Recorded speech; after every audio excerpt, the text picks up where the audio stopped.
la diferencia entre el histograma y un gráfico de barras, llámese como se llame, es el tipo de datos que manejan. Visualmente tú los puedes ver similares, sin embargo, la diferencia está en el tipo de datos que se manejan con cada uno. En el histograma requiero hacer primero una clasificación de los datos y lo voy a hacer en una tabla a la que voy a llamar tabla de distribución de frecuencias.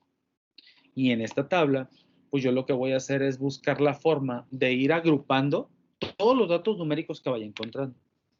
Y entonces vamos a ver, o bueno, vamos a recordar, porque se supone que en teoría ya sabemos hacer histogramas. Y para recordar eso, pues lo vamos a hacer con un ejemplo, ¿sale? Ahí les va un problema. Ahí lo tienen en pantalla. Si gusta, le pueden tomar una impresión de pantalla, la comparte por el grupo en lo que lo explicamos. Entonces, fíjense en el problema. ¿Ustedes creen que este problema pudiera ocurrir en realidad? La neta. ¿O es un problema así como de los que ponen en los libros? ¿Ustedes creen que esto puede existir? ¿Se puede hacer? Ahí está el problema, analícenlo. ¿Pudiera ser un problema real? ¿Le serviría a alguna empresa hacer esto? Nomás no me sigan el rollo. Sí, profe. Profesor. Para mí sí serviría para las empresas. Para mí también.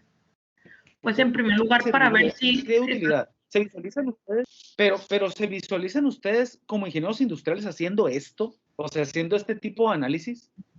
Pues sí. Sí, la verdad sí. Son tomas de tiempo. Sí, profe, porque a ti te cuesta el autobús y los empleados que usan el transporte, y más porque se supone que lo estás dando gratis a los empleados, como un requisito, como un plus para que la gente pueda entrar. Y entonces a mí me ha tocado, bueno, a mí me tocó pues que como yo trabajaba de noche, la empresa te daba que tú te podías llevar a tu casa pues. Y llegaba pues a la mayoría, entonces todo el mundo se quejaba porque duraba mucho el recorrido pues. Entonces al final optaron de que era mucho más fácil para nosotros y para ellos, y más económico contratar Ubers y pagar. Entonces sí es importante tomar tiempos. Pues ahí está, mira. El nombre de la empresa, pues se lo puedes poner tú. El problema dice que en una empresa se están rediseñando los tiempos de salida y llegada de sus autobuses. Ya Ana Laura nos platicaba, ya le tocó vivirlo, pues, de que la empresa para la que ella trabajaba los transportaba en camiones, los dueños de la empresa terminaron decidiendo que era más rentable utilizar una forma alternativa para poderlos llevar a sus domicilios por la salida tarde, me imagino. Y entonces, aquí en particular se tiene el problema de establecer tiempos de recorrido entre dos ciudades. Sí será importante eso. Pues ya yo digo que sí, profe, porque si se está llevando ya sea un producto, una mercancía, o sea, tienes que ver en cuánto tiempo va a llegar a pues su destino, ¿no? Ok, les voy a poner el escenario más sencillo. ¿Quiénes viajan de forma frecuente en camiones de ruta? ¿A quién le ha tocado viajar últimamente en camiones de ruta?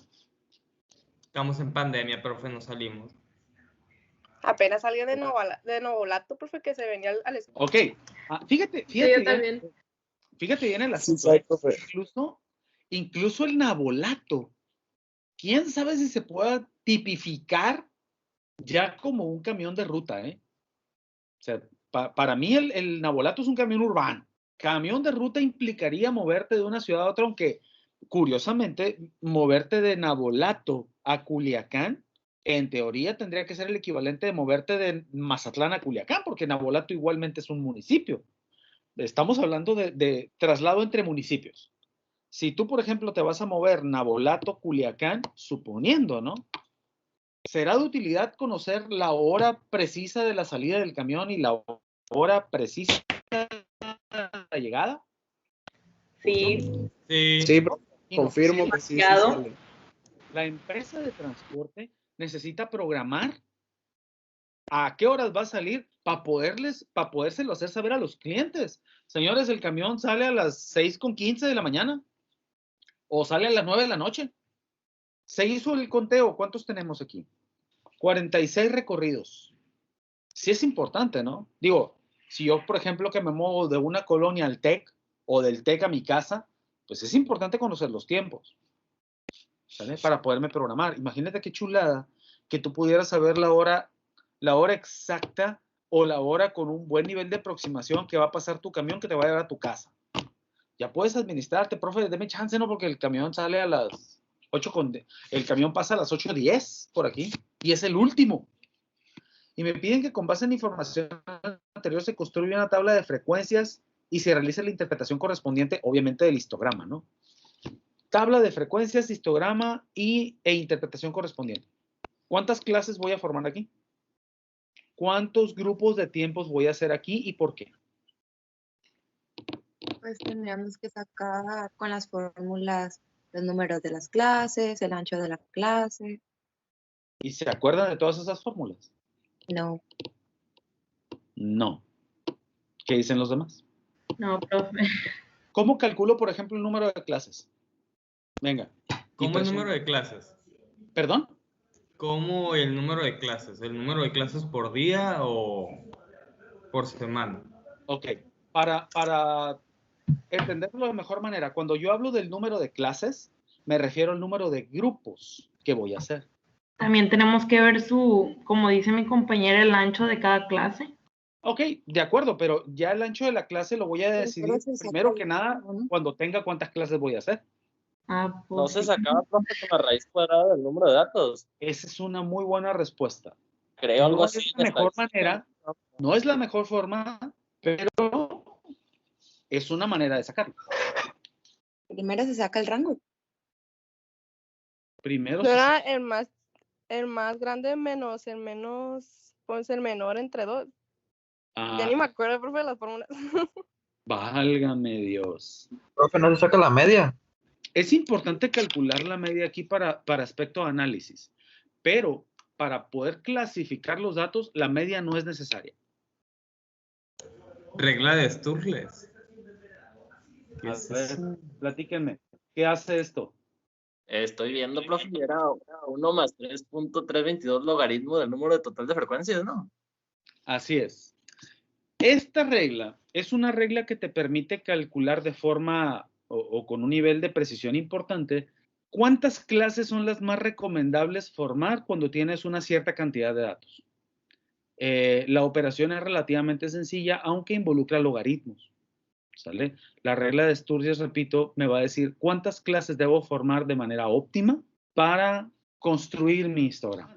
¿Podría enseñar otra vez la fórmula? Es que no la anoté. Claro. Gracias. Y entonces, si yo reemplazo valores, ¿qué ocurre? ¿Cuánto vale n? 46. Vale 46. Entonces, al sustituir, ¿qué me queda? ¿Cuánto les dio la operación? A mí me da 8.82. 6.52. 6 punto. 52. ¿Cuántos grupos de datos voy a formar? 7. 7 grupos. 7 clases. Ahora, yo ya decidí que voy a formar 7 grupos o voy a tener 7 clases. La parte más importante es determinar de dónde a dónde va cada clase. Eso yo lo voy a calcular con algo que se llama ancho de la clase. Y el ancho de la clase se calcula con una operación sencilla. Dato mayor menos dato menor. Y eso dividido entre el número de clases que yo ya decidí voy a formar. De los datos que yo tengo ahí, se supone que esto es probabilidad estadística y ya lo sabemos, pero lo estamos recordando. ¿Cuál es el dato más grande? 4.4. Con base en los datos que tenemos en pantalla, es 4.4 menos el dato menor. ¿Cuánto vale el dato menor? 3.04. 3.04. Y eso dividido entre el número de clases que yo ya dije iba a utilizar, perdón, que son 7. 4.4 menos 3.04. 1.36. 1.36 entre 7. Entonces, el ancho de la clase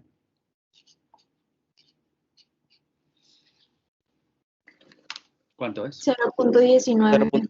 0.42. 0.1942 es el ancho de la clase. Ahora viene algo bien interesante. ¿A cuántos decimales o a cuántas cifras? Bueno, lo voy a preguntar de otra manera. ¿Cómo voy a manejar el ancho de la clase? Como punto 1, punto 19, punto 194, punto 1942. Punto 19. ¿Cómo Punto son? 19. ¿Por qué? Porque nuestros datos tienen 2 decimales máximo. Es una muy buena respuesta esa. El ancho de la clase lo voy a fijar en punto 19. La idea de fijarlo en punto 19 es que todos los datos que yo estoy formando se puedan meter, o todos los datos que yo tengo para este problema se puedan meter en una y solo una clase. Entonces, para efecto de nosotros verificar esta parte, aquí tengo yo mis datos, mira. Entonces, con base en lo que acabo de determinar, yo tengo ahí mis 7 clases y entonces voy a hacer lo siguiente. ¿De dónde a dónde va a ir la clase, la primera clase? De dónde a dónde? 3.04 a 3.23. Va a ir de 3.04 ¿hasta dónde? 3.23. ¿Por qué? Porque se le está sumando el ancho. Es el ancho de la clase. Entonces, así es como construyo cada clase. ¿Sí? Porque lo estamos recordando. Sí. ¿Qué es lo que yo voy a hacer para construir una clase? Fácil. ¿Qué es Voy lo a que tomar, exacto, para los límites de clase, lo que voy a hacer es esto. Voy a tomar el dato más pequeño, garantizando que hasta el dato más pequeño quepa, que es el 3.04. ¿Sale? Y a ese valor, que va a ser el límite inferior de la primera clase, le voy a sumar el ancho de la clase o la amplitud que va a tener la clase. Entonces, a 3.04 lo voy a sumar 0.19. 3.04 más 0.19, ¿cuánto me da? 3.23. 3.23. Entonces, la primera de las clases va a llegar hasta 3.23. Ahora, ¿cómo formo la segunda? El límite inferior más igual el ancho de la clase. Exacto, pero ¿quién va a ser mi límite inferior? 3.24 porque ya el 3.23 ya lo abarcó. Ok, esa es una buena respuesta. ¿Alguien tiene una respuesta diferente? Otmar dice que va a ser 3.24. Opino lo mismo. ¿No puede ser 3.23? No, digo porque que no, entraría porque en ya la de arriba. Porque entra arriba. los datos No, que sí entran en puede 3. ser. Si hubiera de Profe, 3 pero- decimales, sí pudiera ser 3.23, porque podría sea, ser de que es 3.23.1, pero en es este como caso solamente hay 2 decimales. 3.230, ¿no? Entonces, por ejemplo, ya el siguiente sería 2.231. Ok, nada más que ahí en ese pequeño detalle, Jacqueline, tú ya te estás brincando la tranca, porque se supone que los límites de clase se acaban de establecer teniendo como base que el ancho va a ser 0.19. Entonces, si tú ya le aumentas un decimal, pues entonces lo que estás queriendo decir es que te ves en la necesidad de aumentar una cifra decimal más porque tienes datos que tienen hasta 3 cifras decimales y eso en los datos que yo tengo aquí no es cierto. Ajá, no contamos con datos de 3. Ah, ok, es cierto. Entonces sí quedaría como dijo el compañero. Pero ojo, la pregunta es, ¿pudiera ser 3.23 el límite inferior de la siguiente clase? Yo digo que no, porque los datos que pueden abarcar hasta el 3.23 se estarían contemplando en los dos intervalos. Entonces, eso alteraría el resultado. Ok, les voy a hacer como acervo cultural. Sí podría ser 3.23 el límite inferior de la siguiente clase. Podría. Pero depende lo del tipo de corchetes o paréntesis que se ponga. Exactamente, muy bien. Exacto, es correcto lo que dice Vanessa. Si yo defino que esta primera clase es un intervalo cerrado y el segundo es un intervalo, déjame hallar el corchete aquí, no lo hallo, ¿dónde anda? Aquí. Si este es un intervalo abierto y este es un intervalo cerrado, entonces en los límites de clase sí pudieran tener el mismo valor. ¿Qué implicaría? Que si este es un intervalo abierto en el límite superior de la clase 1, quiere decir que el 3.23 no se contempla aquí, se contempla abajo. Sin embargo, es importante precisarlo, esto se utiliza cuando tú vas a utilizar el valor completo de tu ancho de clase, porque le estás dando mayor precisión al estudio. El hecho de utilizar corchetes y paréntesis va de la mano con el hecho de querer utilizar el ancho de la clase más cercano al valor que te dio. ¿Por qué? Porque los requerimientos de los datos así te lo piden. Sí es posible manejar el 3.23, sin embargo, aquí lo que nosotros vamos a hacer es lo que nos comentaba Otmar. Vamos a utilizar el 3.24, puesto que lo que estoy haciendo nada más es aumentarle la cifra de discriminación, por así le pudiéramos decir, que está en centésimos. Yo estoy clasificando mis datos decimales en décimos, centésimos.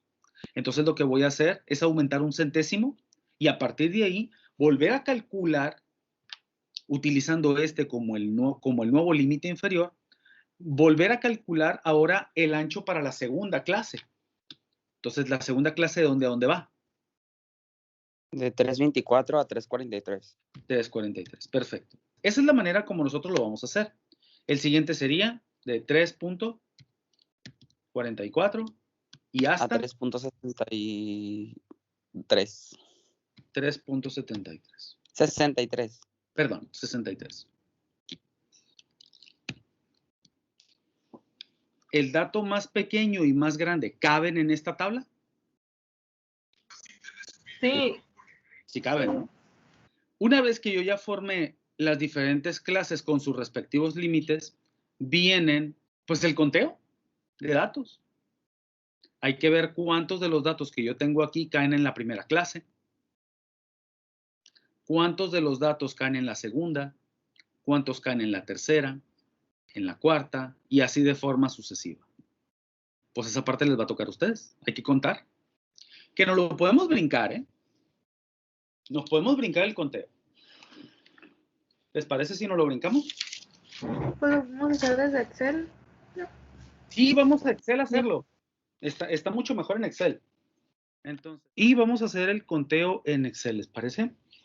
Para el conteo en Excel necesito cierta información recopilada de mis datos. Por ejemplo, necesito... ¿Qué calculamos aquí para los datos? Necesito... Ancho. Ah, necesito el ancho, es cierto. Entonces, el ancho, necesitamos el dato mayor. Dato mayor. Y el dato mayor lo podemos sacar con una función que es la función máximo. Y entonces, en máximo, pues nada más señalo y ahí está. El máximo es 4.4. Y el dato menor, igual, le decimos mínimo. Y el mínimo, otra vez de aquí, es 3.04, ¿cierto?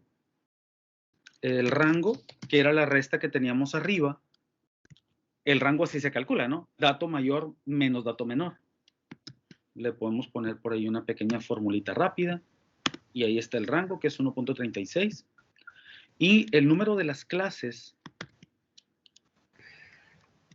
el número de clases, va a ser un poquito más grande el tamaño de la fuente, para que la puedan ver mejor. Ahí están. El número de clases, que era esa, los calculábamos con una pequeña regla, ¿cierto? Era la regla de Sturges.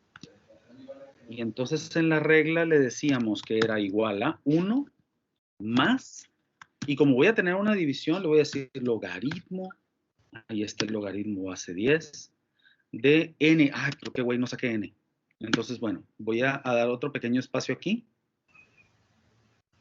Le voy a decir insertar, que la manda hacia abajo, y el valor de n, le voy a decir nada más igual a contar, que cuente todo lo que hay en la columna, y son 46, y ahora sí, le voy a decir esto igual a 1 más abro paréntesis y voy a tener una división. Y va a ser el logaritmo de n. Y n es 46. Y eso dividido entre el logaritmo de 2. Enter. Y ahí está, mira, fue el valor que nos dio, ¿no? 6.52. Aquí le voy a poner nada más redondear. Que redondee este valor y a 0 decimales. Va a ser 7. Y ahí está en el número de las clases. El ancho de la clase, ¿se acuerdan cómo lo sacábamos? Ancho de la clase era igual a el rango entre el número de clases. Y eso nos daba, ¿no? Sí. Y entonces nosotros lo que hicimos fue igual, redondear. Y redondeamos 2 con 2 decimales. Y ahí está, 0.19. Ya con toda esta información, lo que yo hago es lo siguiente. Voy a ponerle límites de clase. Y aquí le voy a poner límite inferior. Y aquí el límite superior. Esto lo vamos a juntar. Y entonces, el límite inferior para la clase. Dato menor. El dato Exacto. menor. Voy a hacer igual a el dato menor, que es 3.04. Más ancho de clase. Y en este voy a hacer, va a ser igual a el límite inferior más el ancho de la clase. Manda, hija. No, nada. Y entonces, aquí, por ejemplo, en este, se me ocurre hacerle un distintivo para poderlo hacer con una formulita mucho más fácil. Le voy a poner una que se llame incremento o salto. Le voy a poner un salto. Aquí, por ejemplo, ¿a cuántos decimales redondeamos? A 2. El dos. salto sería 0.01. 0.1. Exacto, sería el de un centésimo. Como yo redondeé a centésimos, pues entonces el salto es un centésimo, 0.01. Si yo hubiera redondeado a entero y un decimal, mi salto fuera 0.1. Si hubiera redondeado a milésimos, el salto sería un milésimo. Siempre es 1 del redondeo que hiciste. ¿Por qué hacemos esto? Porque si yo, por ejemplo, aquí, en esta que está aquí, hago esto igual a el límite superior más el salto. Y entonces me va a quedar 3.24. Y ya puede copiar la fórmula del límite superior, ¿no? También. Ándale, y de aquí, por ejemplo, esta, me la puedo jalar para acá para abajo. Son 3, 4, 5, 6, 7. Y ahí está. Pero primero ocupa el límite superior. Sí, pero lo que ocupo es fijarla, porque el valor de la D7, como en todas se va a sumar, necesito fijarlo. Aquí, bueno, antes de recorrerla. Profe, también lo tiene que fijar el los voy a quitar. No, aquí lo que voy a borrar es este. Sí, el AC lo voy a fijar, pero el AC lo tengo acá. Entonces, este es pesos, y ya está fija. Van a ser 3, 4, 5, 6, 7. Ahí está. Ya nomás me queda con el puro incremento. Como ya mencionaba Fernanda, necesito fijar la que se va a ir repitiendo. Me interesa que se vaya repitiendo el ancho de la clase. Entonces voy a fijar esta, que es pesos y pesos. Y entonces, para arrastrarla y que se vaya replicando, mira. Y ahí está. Ya quedaron exactamente igual como los tenemos en la hojita que hicimos en la presentación. ¿Sí va a pasar el documento, profe? No, mi reina hermosa. Ándale. No, ¿qué chiste? Ay, que me da hueva hacerlo otra vez. Ay, mira. Ya, pues yo lo hago. Ok, es todo. Entonces. Y lo pasas por el grupo. Mira pues. Chale, así no se Cuando puede. salen allá en noveno, 10º semestre, ay, nunca nos enseñaron nada, no aprendimos nada, ¿verdad? Pero en noveno semestre podríamos tener el documento y ya No. sería más fácil. Claro que no. Exacto, profe, y ahí nomás vaciamos la información. Milagro. Ok, frecuencia, ¿cómo la calculo? Ponemos contar con condición, ¿no? Hay una función, de hecho, que se llama frecuencia. Para el cálculo de las frecuencias, lo que tú haces primero es lo siguiente. Tienes 7 clases, ¿cierto? Entonces, lo que vas a hacer es señalar los 7 espacios donde se va a depositar la frecuencia. En la primera, solo ocupas hacerlo en la primera, le vas a decir igual y vas a poner la función frecuencia. Regularmente cuando pones una función, te coloca las opciones y ahí está frecuencia. Y si te fijas, la función frecuencia maneja 2 argumentos. Uno que dice datos y el otro que dice grupos.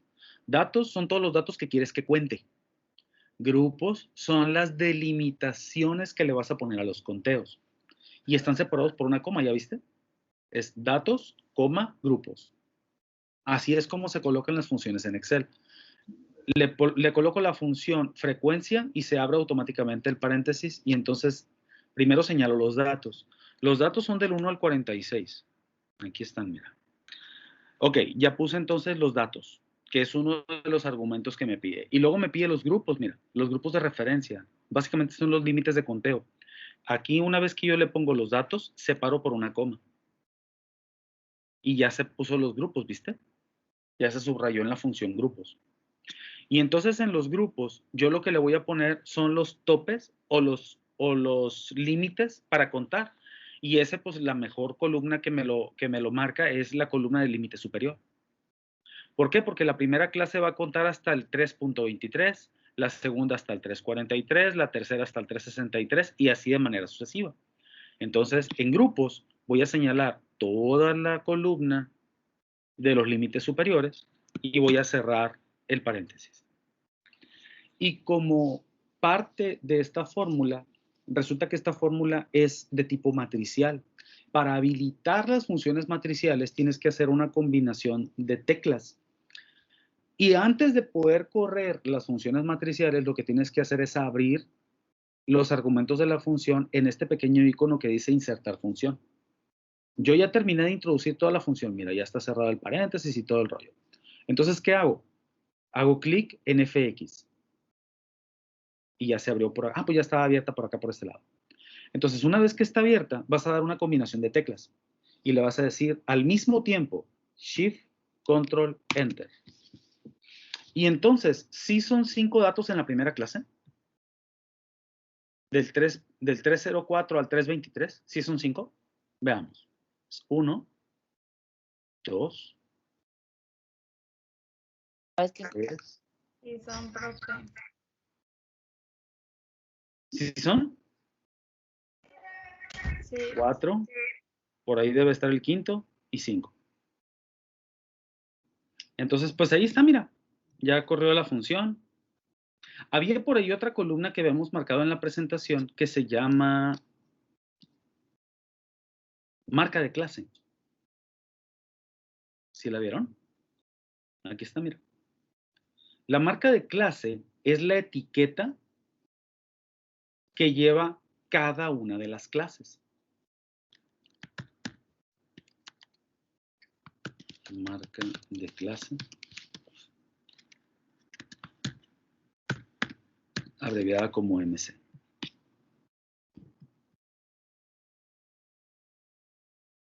Y la marca de clase, si recordamos de probabilidad y estadística, se construye de una forma muy fácil. La marca de clase de cada una de ellas es el promedio de los dos límites. Entonces, la marca de la clase la vamos a obtener haciendo promedio de los dos límites. Y una vez que calculemos la primera, pues me posiciono aquí y arrastro todo lo demás. Y ahí está. ¿Qué más nos pedía en la tabla? Nos pedía frecuencia relativa y frecuencia porcentual. La frecuencia relativa, recuerden que se calculaba dividiendo la frecuencia absoluta de cada clase entre el número total de datos. Entonces, para la relativa yo hacía igual a 5, que es la frecuencia de la primera clase, entre el número total de datos. Si yo lo quiero limitar a un número de decimales específico, pues nada más lo muevo para acá. Y para que me haga el cálculo con todos, pues voy a fijar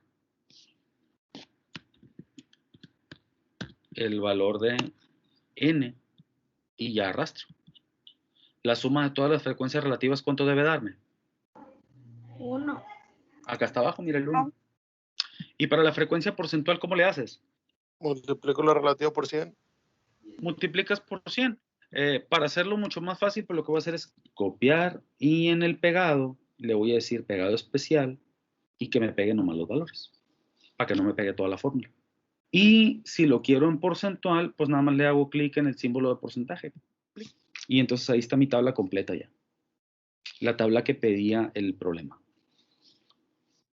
Para armar el histograma, lo puedo armar de dos formas. La que yo recomiendo es la primera porque la primera es editable. Para armar el histograma lo que vamos a hacer es señalar la columna de la frecuencia. Y donde dice insertar, me voy a ir a gráficos recomendados. Y ahí lo tenemos, mira, para frecuencia. Vienen otras, sin embargo, la que me conviene usar es esta.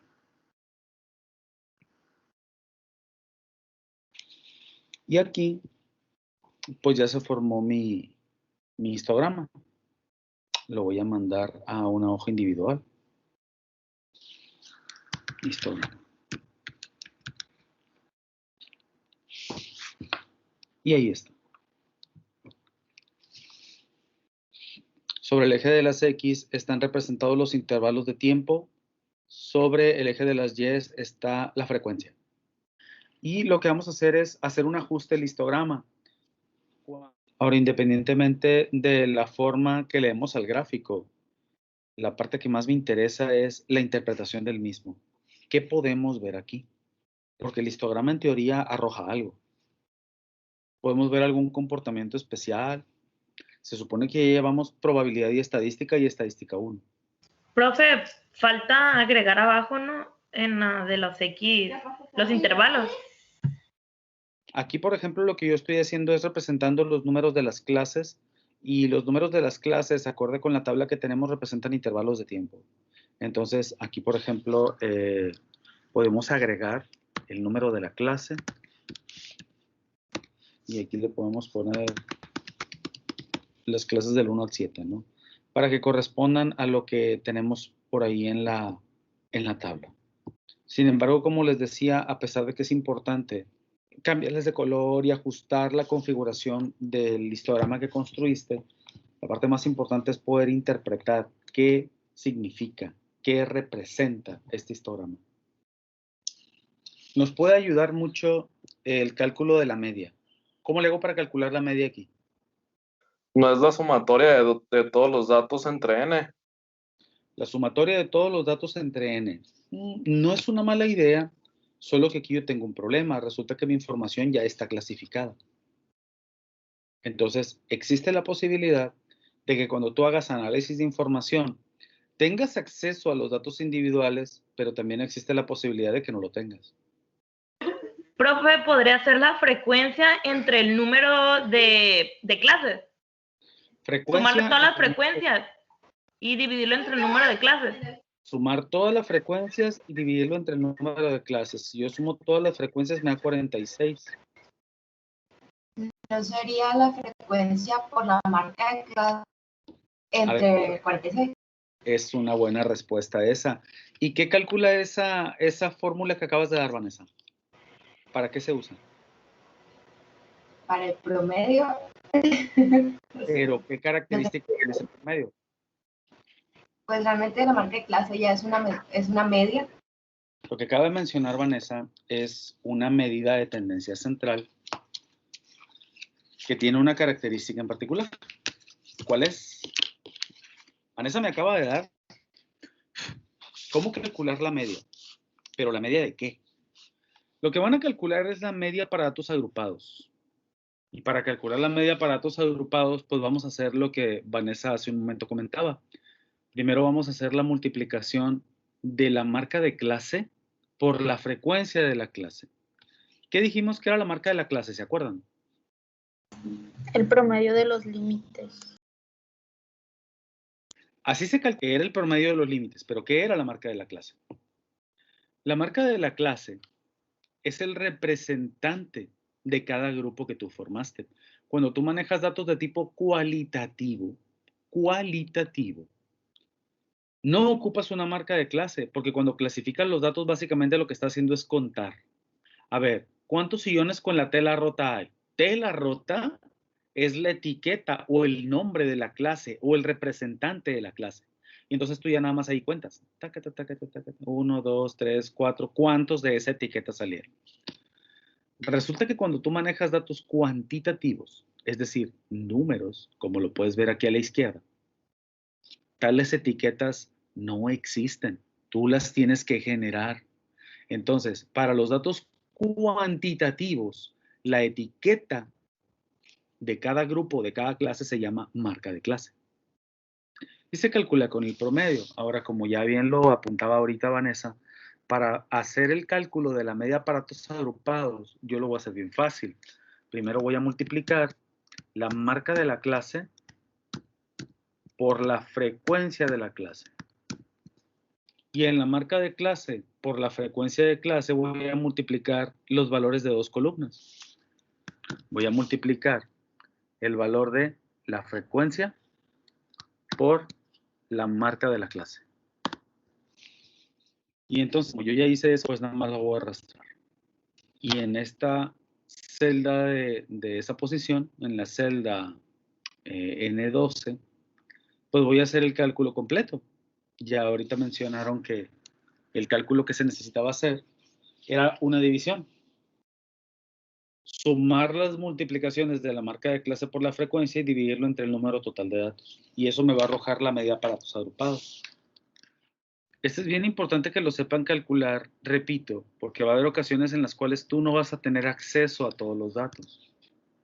Y entonces tienes que estimar una media o un promedio. En este caso, estamos hablando de los tiempos de traslado de los camiones. Entonces aquí nosotros tenemos que hacer una estimación de en promedio, cuánto tarda en trasladarse de una ciudad, un camión, de trasladarse de una ciudad a otra.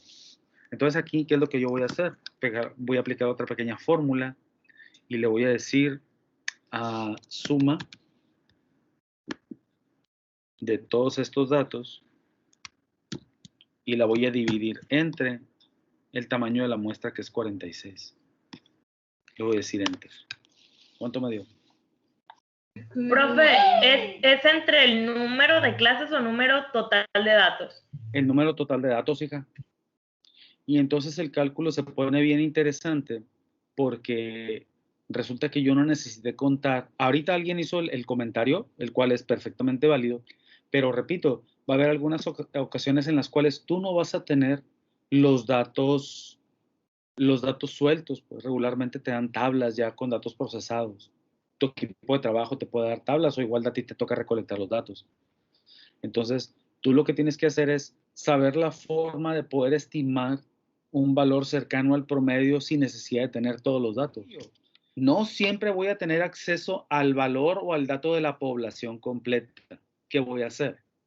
Tomar muestras. Bueno, esto que nosotros estamos haciendo aquí es calcular un estimado de la media de la población. Yo tengo grupos de datos y resulta que la media yo se la calculé al grupo de datos. En este ejercicio nosotros tenemos acceso a todos los datos individuales, sin embargo, no siempre los vas a tener. Ahora, fíjate lo que acabamos de hacer aquí. Nosotros calculamos la media de 46 datos sin tener los 46 datos. Yo lo que tengo son grupos. Incluso en la marca de clase, ¿qué fue lo que hicimos? Promediar, ¿no? Cuando yo multiplico la frecuencia por la marca de la clase, estoy asumiendo que los 5 datos que están colocados en la clase número 1 valen 3.135. ¿Eso valen? No. No. ¿Cuánto valen? Por los valores reales, mira, por ejemplo, uno era 3.04, el otro era 3.08, el otro era 3.20, 3.15, es decir, no valen 3.135. Yo lo estoy asumiendo. Con esa asunción, estoy calculando una media, no tengo los datos individuales, de 3.51, ¿qué? ¿Qué eran aquí? ¿Perros, chivos, gatos, coches? ¿Qué eran? Pues estábamos hablando sobre transportes. Transportes. ¿Y en qué estaban dados los datos? En horas. En horas. Entonces, el tiempo promedio de traslado son 3.51 horas. Veamos qué tan efectivo o qué tan preciso o qué tan confiable puede ser este dato. Resulta que yo tengo el dato de los 46 traslados. Mira, ¿cuánto me da la media? Acá está abajo. ¿Sí se alcanza a ver? Mira. 3.514. 3.5147. 3.515.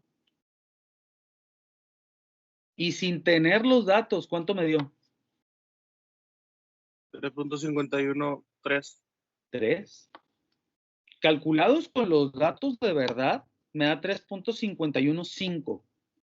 Sin tener los 3.513.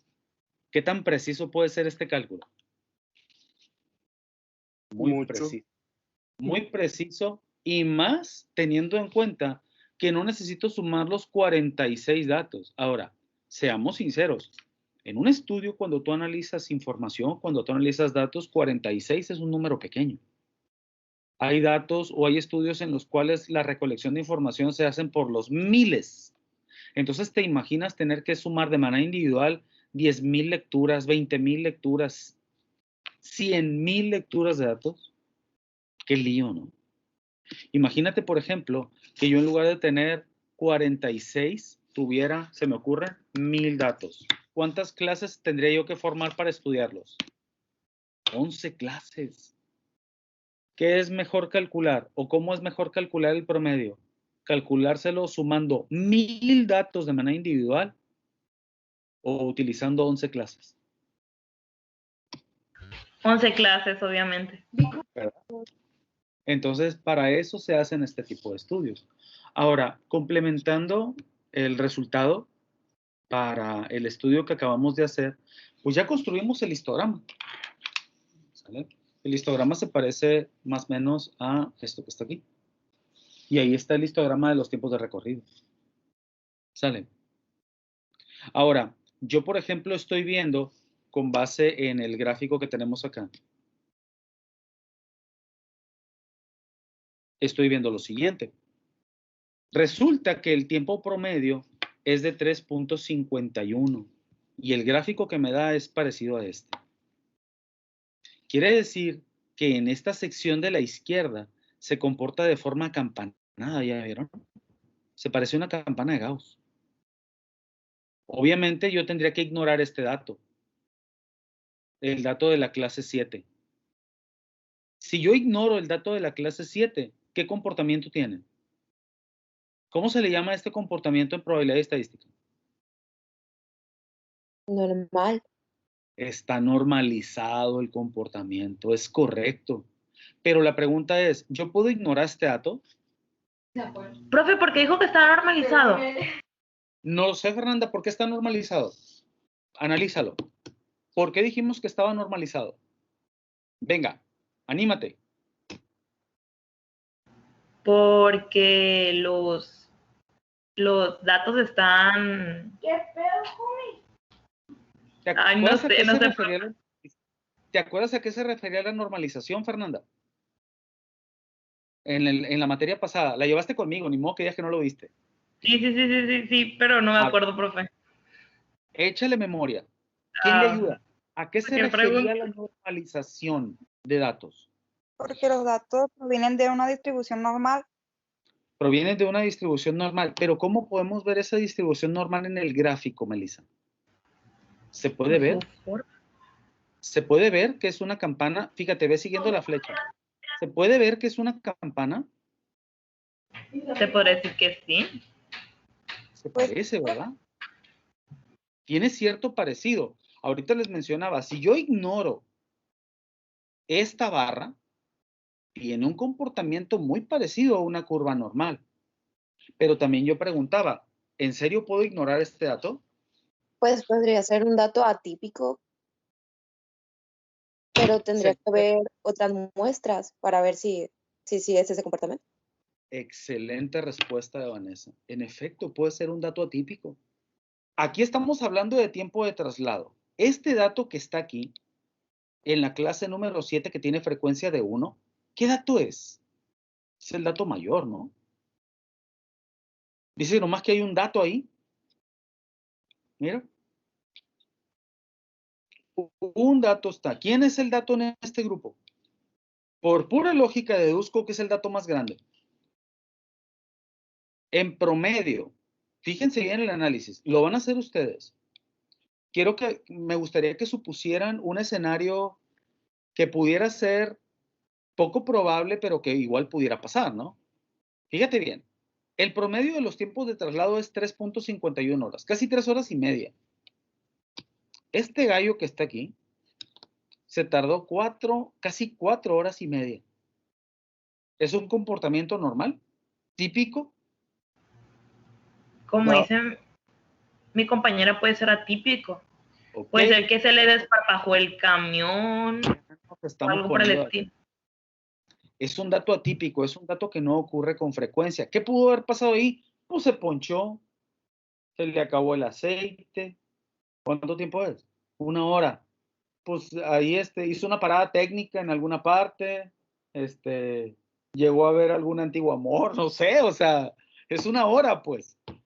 Usualmente, con base en la información que tenemos aquí, y digo con base en la información porque tu media así lo dice, 3.51 horas, con base en la información, 4 horas y media no es un dato común. ¿Qué pudo haber pasado ahí? Cualquier cantidad de cosas.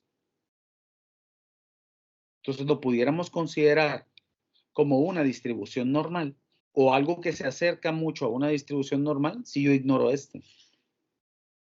¿Lo puedo ignorar? Puedo ignorarlo. ¿Sabes qué?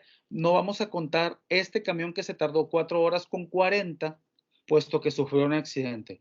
¿Cómo lo podemos validar? Vanessa ya dio una respuesta excelente ahorita. Corre otro estudio con la misma cantidad de información. Eso en estadística 1 tenía un nombre. ¿Cómo se llama cuando yo replico un estudio con la misma cantidad de datos? Lo replico 2, 3, 5, 10 veces. ¿Qué estoy obteniendo? Con eso formaría yo una distribución. Si yo tomo una segunda muestra del mismo tamaño, una tercera, una cuarta, una quinta, una décima, una centésima muestra de 46. ¿Qué estoy formando? ¿Una distribución de qué tipo? Muestral. Es una distribución muestral. Exactamente. Yo puedo formar una distribución como esta utilizando puras muestras. Correcto. Ya toma un poquito más de forma el conocimiento que nosotros adquirimos en estadística 1, puesto que aquí ya estoy haciendo toma de decisiones.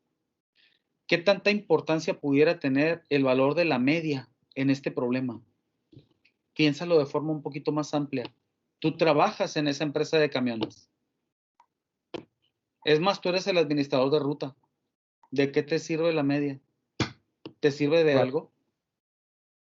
A mi parecer, conocer la media te da una vista general de cuáles son los procesos que llevan. A mí me va a permitir, por ejemplo, si yo soy el administrador de los tiempos de traslado de esta ruta de camiones, pues me va a permitir hacer una programación más eficiente de los tiempos. Porque, por ejemplo, cuando tú llegas a la central de camiones o cuando tú llegas al aeropuerto, que también es aplicable, si te das cuenta que hay pantallas donde aparecen los destinos y los tiempos de salida y llegada, ¿verdad? Sí, están todos los camiones. ¿Y eso cómo se estima? Sacando la media. Sacando más bien el tiempo promedio. Tengo que sacar información que me permita validar los tiempos que son publicados ahí.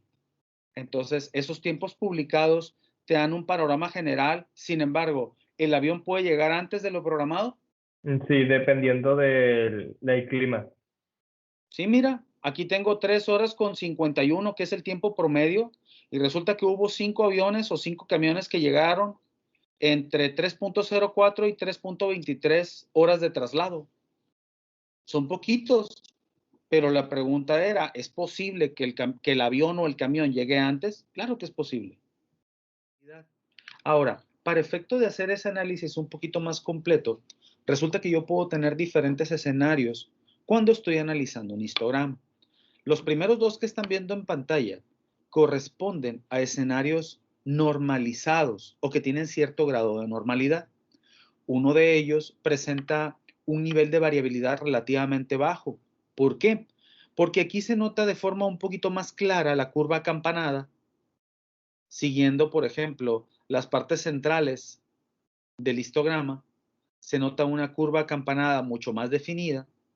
Y entonces aquí decimos que el histograma que se forma es un histograma de tipo simétrico con un nivel de variabilidad bajo. Nivel de variabilidad bajo porque yo puedo ver la cresta de la curva de forma un poquito más clara. Si tú te mueves al de la derecha, también tiene una forma acampanada. Solo que la forma acampanada es un poquito más chata, no tiene la cresta definida. Entonces, ¿qué podemos entender aquí? Pues que en efecto sí se parece a una curva acampanada. Si yo parto por la mitad, pues sí se pudiera observar cierto grado de simetría. Sin embargo, el tipo de variabilidad que maneja este en comparación con este es mucho más alta.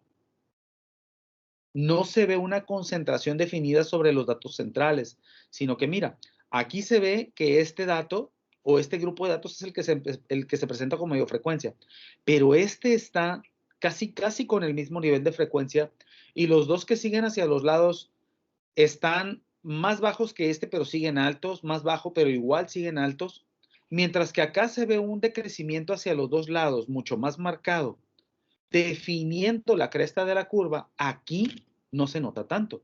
Entonces, sí hay grado de simetría, pero con un nivel de variabilidad alto. Ahora, ¿qué ocurre con otros histogramas que se pueden generar como los dos que aparecen en pantalla? Estos histogramas, si bien es cierto, tienen un valor en cresta, tienen tendencia de acantilado hacia la izquierda. Este, por ejemplo, tiene tendencia de acantilado hacia la izquierda o con sesgo derecho, se le puede conocer de la misma manera. Acantilado es que la parte más alta queda a la izquierda, sesgo es que la parte más baja queda a la derecha. Y con este sucede más o menos lo mismo, ¿no? Este es un histograma de tipo asimétrico. Se le llama asimétrico porque si yo tomo la cresta de la curva y la parto por la mitad, la cantidad de datos a la izquierda y a la derecha no es la misma. Entonces se dice que tiene un grado de asimetría. Este con sesgo a la derecha, este con sesgo a la izquierda. Y al mismo tiempo podemos tener otro tipo de comportamientos como los que aparecen ahorita, donde puedo tener un comportamiento más bien uniforme de eventos o de elementos en barras que se presentan con frecuencias que no tienen una tendencia asimétrica y que no tienen una tendencia normal, sino que es más bien uniforme. Si ustedes recuerdan de probabilidad y estadística, nosotros teníamos diferentes tipos de distribuciones de probabilidad, entre las cuales estaba la normal, la uniforme, la exponencial, la binomial, la hipergeométrica y un chorro de distribuciones más. Esta se parece mucho a una distribución uniforme. Si nosotros trazamos una línea recta de tipo horizontal, pues todas las barras quedarían muy cercanas a dicha línea. Si yo le trazara una curva normal aquí, pues no tendría nada que ver con la curva normal, puesto que el comportamiento se parece más bien a un comportamiento uniforme. El de la derecha, pues es un comportamiento que no tiene ni pies ni cabeza, ni uniforme ni nada. Simplemente son datos que se están presentando y que no tienen mayor tendencia, por lo tanto se le llama un histograma de tipo asimétrico de alta variabilidad. Ahora, estos que estoy mencionando no son los únicos, ¿eh? Puedes tener cualquier variedad de histogramas que reflejen o representen ciertas formas de distribución. Tú, por ejemplo, puedes tener, se me ocurre, ¿no? Un histograma asimétrico exponencial, por ejemplo, en donde las barras se presenten en una forma creciente, o pueden tener una distribución logarítmica, creciente y estable, ¿sí? Dependiendo todas las formas de distribución de probabilidad que tú hayas analizado, los datos que recopiles una vez procesados a través de un histograma te pueden literalmente presentar cualquier comportamiento. Y ese comportamiento puede ser el reflejo de un fenómeno X de tu vida cotidiana. Por ejemplo, acá abajo estamos viendo un histograma multimodal. Un histograma en el cual solamente observando los datos de la izquierda podemos ver cierta forma acampanada. Pero resulta que con este, pues ya la forma acampanada ya se pierde, porque entonces la forma acampanada tendría que tener sobre el centro una determinada referencia, y resulta que esa referencia aquí, pues está en la parte de abajo, ¿no? Ahora, bien interesante, tengo por ejemplo dos crestas, perdón, le di para adelante. Tengo dos crestas, tengo esta y tengo esta. ¿En algún fenómeno de tu vida cotidiana pudieras tener un evento de tipo multimodal que te pidan analizar? Pues un evento multimodal pudiera ser, por ejemplo, el número de televidentes o el análisis de los televidentes de cierto canal de televisión, valga la redundancia. En donde tú, por ejemplo, tienes un horario estelar, pero tienes también otros horarios que presentan comportamientos más elevados en comparación con el resto.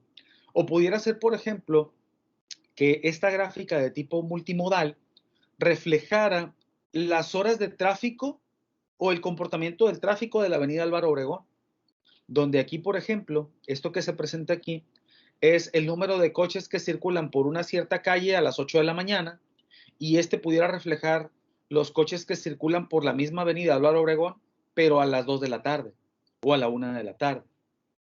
A las 8 de la mañana es hora pico, hay muchos carros circulando por esa avenida.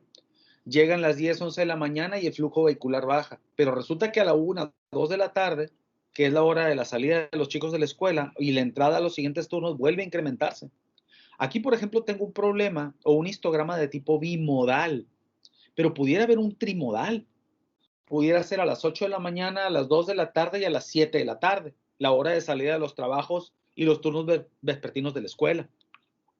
Dependiendo del tipo de fenómeno que tú estés analizando, es el tipo de histograma que va a arrojar y que yo te voy a pedir interpretar. Por eso, en uno de los capítulos, si no estoy equivocado, en el capítulo 8, vienen los análisis de los diferentes histogramas que se te pueden presentar.